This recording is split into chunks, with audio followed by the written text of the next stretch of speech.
Egypt because there was no what? Food. There was no food. So Joseph said, everybody come over to Egypt and stay with me and I'll take care of you. And so Joseph set him up in a very special place in Egypt called Goshen. And there the Lord protected the people. Well, years passed. It was 300 years passed. Now Joseph had died. All his brothers had died. But Joseph's family had turned in from 70 people to almost 3 million people. Wow. And they were doing awesome in Egypt. But guess what? The old Pharaoh who loved Joseph, he died too.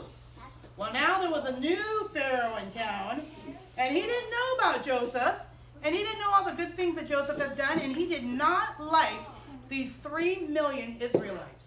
Because he thought, you know what? There are too many of them. Too many. And they're going to take over. I'm going to make them work like slaves, he said, and I'm going to have them help build these pyramids. And so he treated them horrible. The new Pharaoh made them work really hard. But guess what? God was with them. And the harder they worked them, the worse they treated them, the more they multiplied. So they kept having more kids and more kids. And so there were about 3 million of them. And Pharaoh said, okay, this working hard thing is not working. I got to come up with a new, horrible, wicked plan. And he goes, this is what I'm going to do.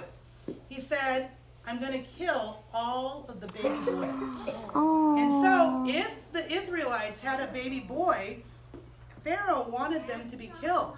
That was not nice. It was not nice. But he wanted to get rid of them. And so, guess what? There was a family from the Levite family. Now remember, Levi was one of the family from Jacob. I know. And he was from this family, Levi's family, and there was a husband and a wife who had a little baby boy. They had a little baby boy. And guess what? When the mom and dad looked at the baby boy, it says that they knew in their heart that this boy was special. They said, God has a plan for this baby boy, and we cannot let him be killed. And so they hid him in their house for 3 months. But after 3 months, it was getting hard to hide him. Well, guess what? Mom knew her Bible. Mom knew her Bible. And she said, you know what? I've got to save my baby boy.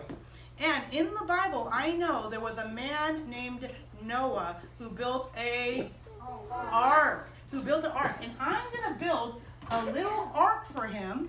And I'm going to use the same material to make it waterproof.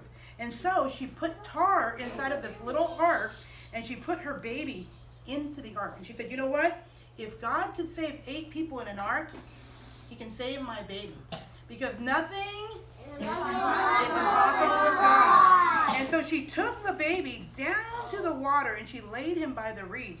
And then she went home, and she waited. Now, there was a little sister. Moses had a big sister. And the big sister, she said, Mom, I'm going to make sure that the baby is okay. And so she went down and she would hide, and she was saying, oh, I hope my little brother is okay. I'm going to watch and see who comes to protect him. Well, there was the Pharaoh had a daughter, and she was a princess.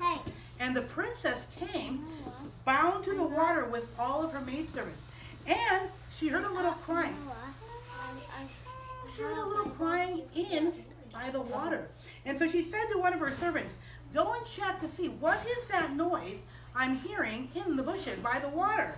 So her maidservant went over, and she came back to the princess, and she said, oh, it's a baby in a little ark, in a little basket. And the princess, she looked at the baby and she goes, that's one of the little Israelite babies that's supposed to be killed. She said, but I'm not going to kill the baby. I'm going to keep it, and I will raise it. Well, the older sister, she ran up to the princess, and she said, Princess, Princess. Now, she pretended like she didn't know who the baby was. And she said, Princess, Princess, what did you find there? And then she goes, I found one of the little Israelite babies. And so the sister was really smart. She said, well, you know, princesses really don't change dirty diapers, do they? You don't want to change dirty diapers. And the princess is like, no, I don't think I want to change dirty diapers. And you really don't want to feed the baby, because princesses don't bother feeding babies. And the princess is like, yeah, that sounds like a lot of work, and yeah, I'm not going to do that. And she goes, I have an idea. So the older sister said, how about if I find you somebody who will help you take care of the baby? And so the princess goes, yeah, that sounds like a great idea. And so the older sister Miriam ran to her mom and she said, Mom, a princess came to save baby Moses. She said, and I told her that we would find someone to help. So mom and older sister go to the princess, and now they're pretending they don't know who the baby is. And so they say, the mom says, I can help you take care of the baby. Would you like that? And the princess goes, yes, I want you to take care of the baby. I will even pay you. Now see how God is so awesome? God said, I'll even pay you to take care of the baby. And so God worked it out. Baby Moses got to live with his own mom, his own family, until he was a little bit older. And the princess paid for the mom to take care of him. Now guess what?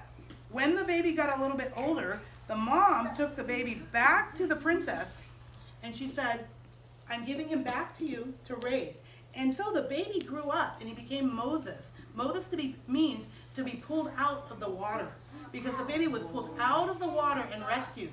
And so baby Moses, he got to grow up in the palace right in the house of Pharaoh. So we're going to watch a little movie.